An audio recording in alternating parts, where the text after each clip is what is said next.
আসসালামু আলাইকুম শিক্ষার্থীগণ, লেখাপড়া অনলাইন চ্যানেলে তোমাদের সকলকে জানাচ্ছি স্বাগত।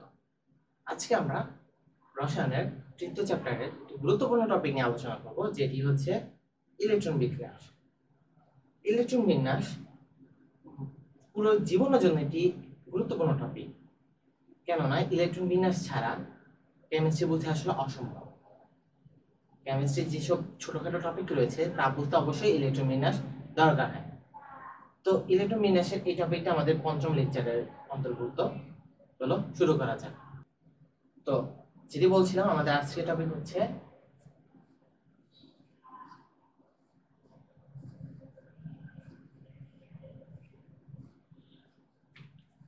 ইলেকট্রন বিন্যাস।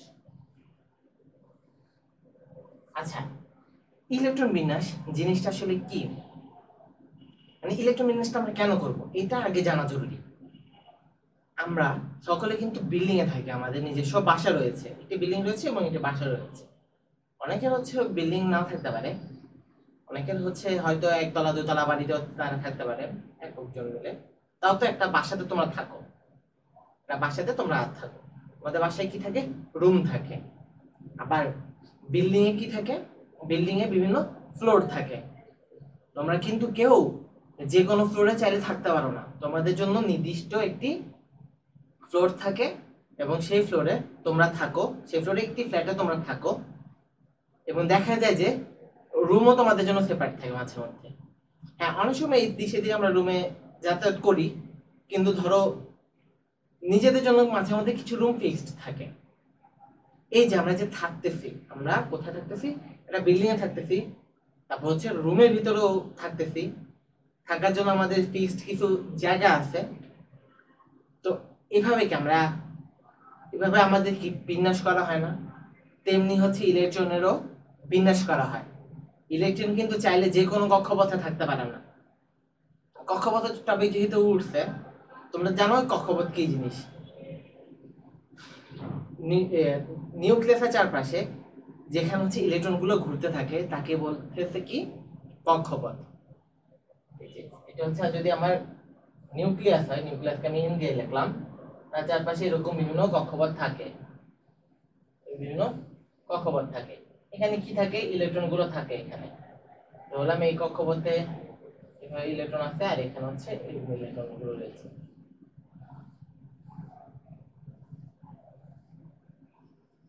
ইলেকট্রন রয়েছে। তো এখন আমি এখানে একটা জিনিস লক্ষ্য করো, আমি কিন্তু এখানে যে প্রথম কক্ষপথ সেখানে মাত্র 2টা ইলেকট্রন দিছি, পরের কক্ষপথে 8টা ইলেকট্রন দিছি। আমি কি চাইলে যে কোনো কক্ষপথে যে কোনো রকম ইলেকট্রন দিতে পারতাম? পারতাম না। কিন্তু ধরো তোমাদের বিল্ডিং এ একদম নিচ তালাতে, একদম গ্রাউন্ড ফ্লোরে মাত্র 2টি ফ্ল্যাট আছে।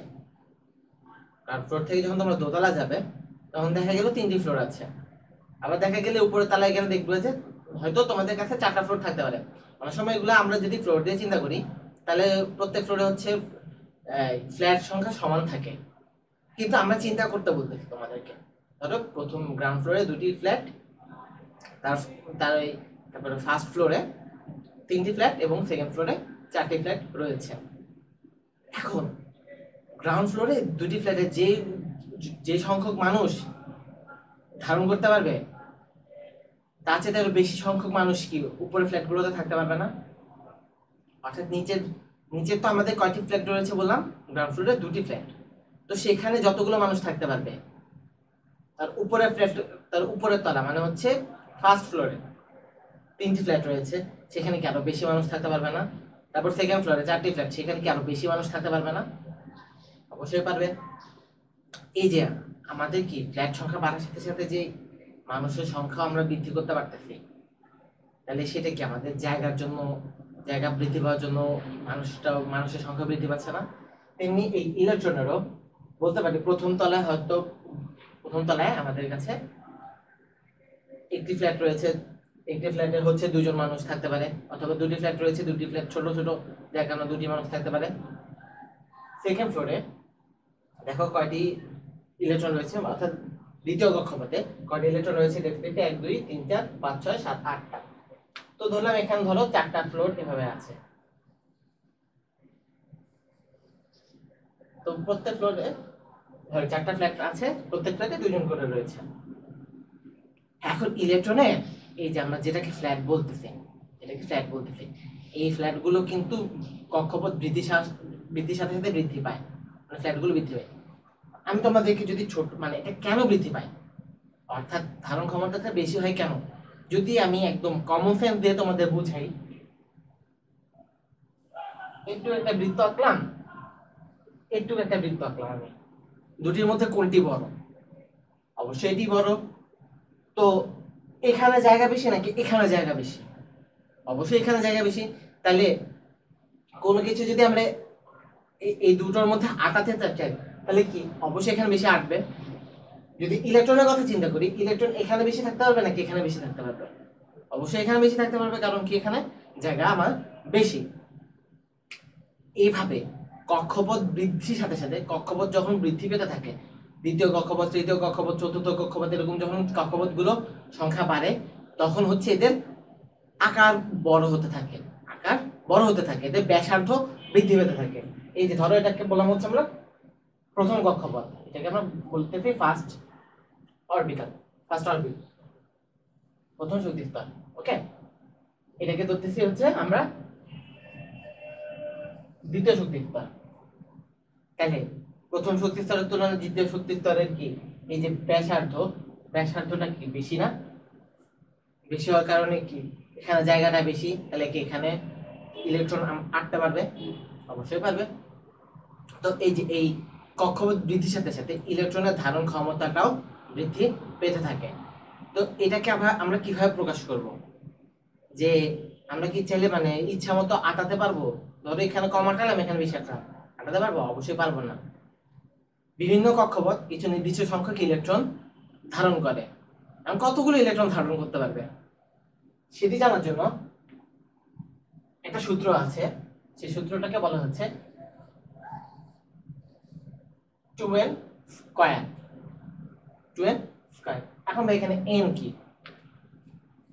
n হচ্ছে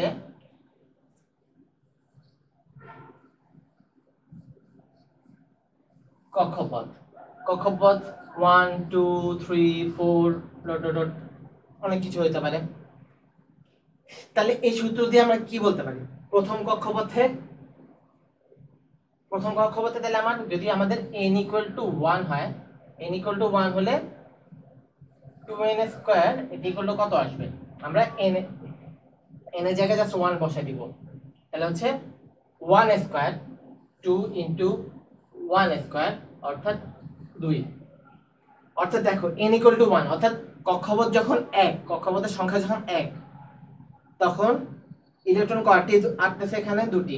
অর্থাৎ প্রথম কক্ষপথ দুটি ইলেকট্রন ধারণ করতে পারবে।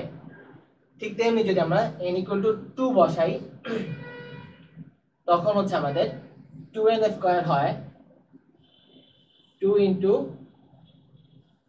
2 স্কয়ার, 2 স্কয়ার মানে হচ্ছে 4, 4 × 8 8। তাহলে দ্বিতীয় কক্ষপথ 8টি ইলেকট্রন ধারণ করতে পারে। ঠিক তেমনি যদি তোমরা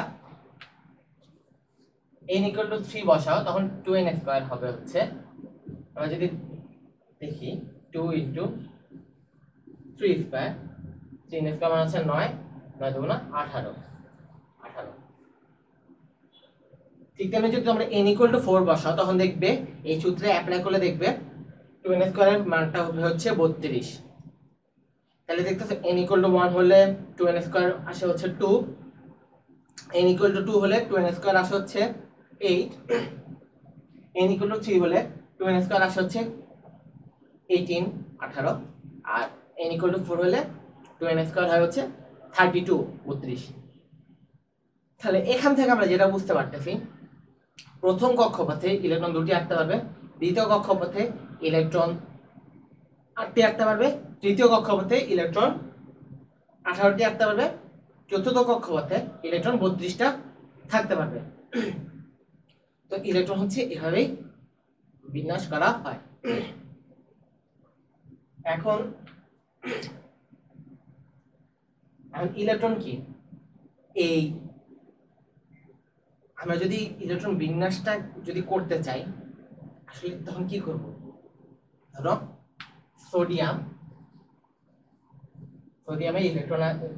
সোডিয়ামের প্রোটন সংখ্যা হচ্ছে 11, তাহলে ইলেকট্রন সংখ্যা কত? 11। তো এই 11টা ইলেকট্রনকে যদি আমরা বিন্যাস করতে চাই তখন আসলে কি রকম হবে? প্রথম কক্ষপথে আমরা ধরলাম এটা প্রথম কক্ষপথ, এটা দ্বিতীয়, এটা তৃতীয়, আর দেওয়ার প্রয়োজন হচ্ছে না। 11টা ইলেকট্রনের মধ্যে প্রথম কক্ষপথে কয়টি ইলেকট্রন হতে পারবে? দুটি। আরেকটা কথা, সবসময় হচ্ছে নিচের কক্ষপথগুলো আগে পূরণ করবে, তারপরে হচ্ছে ইলেকট্রনগুলো যখন থাকবে কিছু থেকে যাবে তখন হচ্ছে উপরের কক্ষপথগুলো পূরণ করবে। কারণ ইলেকট্রনগুলো প্রথমে হচ্ছে মানে একদম শুরুতে প্রথম শক্তি স্তরে ঢুকে, আর মানে ওগুলো হচ্ছে কি কম শক্তি সম্পন্ন, আমরা হচ্ছে বোর পরমাণু মডেলে দেখেছিলাম। আর যখন হচ্ছে ইলেকট্রনগুলো পরে আরো ঢুকতে থাকে তখন হচ্ছে ক্রমান্বয়ে উপরের শক্তি স্তরে থাকতে পারে। এখন দ্বিতীয় শক্তি স্তর, প্রথম শক্তি স্তরে ইলেকট্রন ধরতো কয়টি? সর্বোচ্চ ইলেকট্রন দুটি থাকতে পারতো, দুটি থেকে গেল। এটাকে বলতেছি দ্বিতীয় শক্তি স্তর। দ্বিতীয় শক্তি স্তরে সর্বোচ্চ কয়টি ইলেকট্রন থাকতে পারে? 8টি। তো দুটি ইলেকট্রন চলে গেছে, তাহলে আরো কয়টা থাকতেছে? 9টা ইলেকট্রন। 9টা ইলেকট্রনের মধ্যে দ্বিতীয় শক্তি স্তরে যেহেতু 8টা থাকতে পারে, তাহলে আমরা এখানে 8 বসে দিলাম, অর্থাৎ 2 8। তাহলে টোটাল ইলেকট্রন কয়টা আমরা বিন্যাস করতে পারছি? 10টা ইলেকট্রন। থাকতেছে কয়টা ইলেকট্রন? একটা ইলেকট্রন। তাহলে একটা ইলেকট্রন কি এখানে কত? তৃতীয় কক্ষপথে তৃতীয় শক্তি স্তরে কতগুলি ইলেকট্রন থাকতে পারে? সর্বোচ্চ 18টা। আমাদের ইলেকট্রন বাকি আছে কয়টা? একটা। আমরা ওই একটা এখানে বসিয়ে দিলাম। তাহলে দেখতেছো সোডিয়ামের ইলেকট্রন বিন্যাস কি? 2 8 1। তাহলে ইলেকট্রনের সোডিয়ামের ইলেকট্রন বিন্যাস যদি আমরা লিখি Na 11 2 8 1 2 8 1 2 8 1। আশা করি তোমরা ইলেকট্রন বিন্যাসটা বুঝতে পারছো। যদি তোমাদের সামনে এখন আমি এটা ক্লোরিন 17 এই মৌলটি উপস্থাপন করি, তোমরা কি ইলেকট্রন বিন্যাস করতে পারবে? খাতা কলমে চেষ্টা করো, ভিডিওটি পজ করে তোমরা খাতা কলমে চেষ্টা করে দেখো তোমরা পারো কিনা। আশা করছি তোমরা সকলেই পেরেছো। তাহলে ক্লোরিন 17, আমরা আগে বলছিলাম প্রথম শক্তি স্তরে কয়টি ইলেকট্রন ধরবে? দুটি। দ্বিতীয় শক্তি স্তরে 8টি। তৃতীয় শক্তি স্তরে থাকতে পারে কয়টি? 18টি। তাহলে আমাদের 2 8 মানে 10টা চলে গেছে, আর বাকি কয়টা ইলেকট্রন আছে? 7টা। 2 8 7। তাহলে ক্লোরিনের ইলেকট্রন বিন্যাস আমরা পাচ্ছি 2 8 7। আশা করি আমাদের কাছে টপিকটি ক্লিয়ার হয়েছে। যদি আমরা একটু বড় ধরনের ইলেকট্রন বিন্যাসে যাই, ধরো কততে যেতে পারি?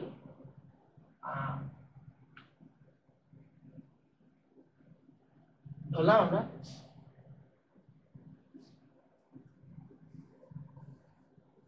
ক্যালসিয়াম 20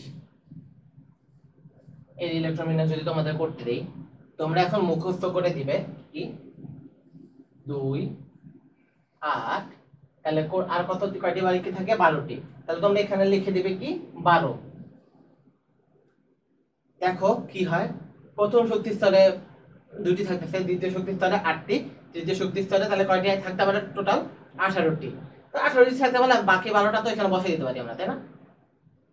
তাহলে সব দিক থেকে তো ঠিক লাগতেছে এটাকে, মানে আমাদের ইলেকট্রন বিন্যাসের নিয়ম অনুযায়ী এখানে কোনো ভুল নাই। আমরা যতটুকু শিখছি এইখানে তেমন কোনো ভুল নাই। তাহলে কি আমরা বলতে পারি আমাদের এই ইলেকট্রন বিন্যাসটা সঠিক হয়েছে? কিন্তু আসলে এটা সঠিক হয়নি, এটা পরিপূর্ণ ভুল হয়েছে। এই ইলেকট্রন বিন্যাস হবে হচ্ছে 2 8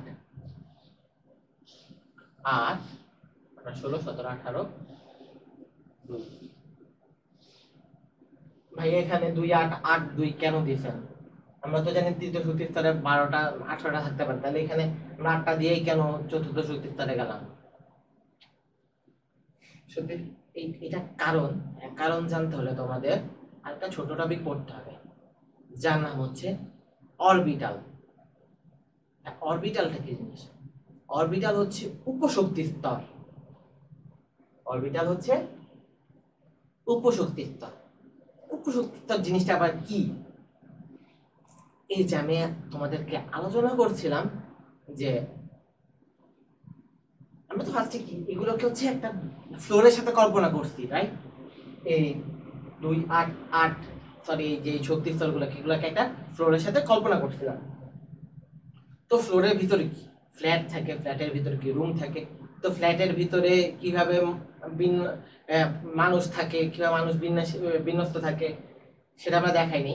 তেমনি ইলেকট্রনের যদি এটাকে আমরা শক্তি স্তরকে যদি একটা ফ্ল্যাটের সাথে একটা বিল্ডিং এর সাথে কল্পনা করি, অর্থাৎ ফ্লোরের সাথে কল্পনা করি এই শক্তি স্তরগুলোকে, এটা প্রথম তলা, এটা দ্বিতীয় তলা, এটা তৃতীয় তলা, এভাবে যদি কল্পনা করি, তাহলে উপশক্তি স্তর হচ্ছে এই ফ্লোরগুলোর ফ্ল্যাট, অর্থাৎ বাসা নাম্বার। তো এই বাসায়ও ইলেকট্রনগুলো বিন্যাস হয়ে থাকে, যার কারণ হচ্ছে ওই বিন্যাসের রূপ ধরেই এখানে হচ্ছে 2 8 8 2 এই ফরমেশনটা ক্রিয়েট হয়েছে। তো জিনিসটা নিয়ে অনেক কনফিউশন লাগতেছে, তাই না? জিনিসটা তোমাদের কাছে খুবই কনফিউজিং, তোমরা এখনো কিন্তু পুরোপুরি ধরতে পারো না, কারণ আমি এখন তোমাদের অরবিটাল কি জিনিস সেটা পড়াইনি। তো যখন পড়াবো তখন আমি এই জায়গায় আবার ব্যাক করব। এই জায়গায় ব্যাক করার পরে ক্যালসিয়াম, পটাশিয়াম, স্ট্রোনশিয়াম এইসবের কিভাবে ইলেকট্রন বিন্যাস হয় সেটা আমরা দেখাবো। দেখাই তারপরে হচ্ছে আগাবো।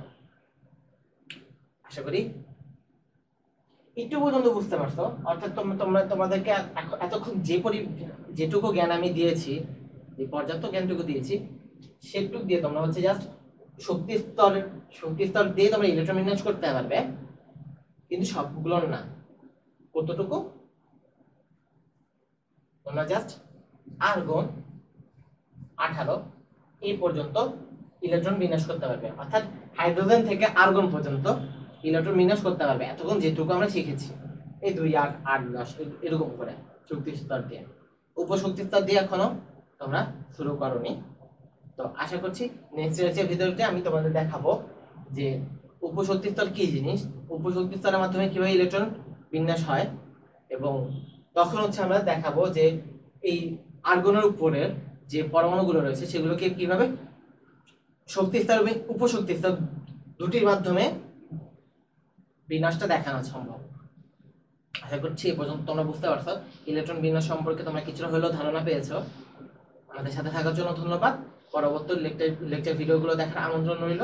সকলে চ্যানেলটিকে লাইক এবং সাবস্ক্রাইব করে রাখবে, যাতে তোমরা পরবর্তী ভিডিওগুলোর আপডেট তোমাদের কাছে চলে আসে। সকলে ভালো থেকো, সুস্থ থেকো। আল্লাহ হাফেজ। আসসালামু আলাইকুম।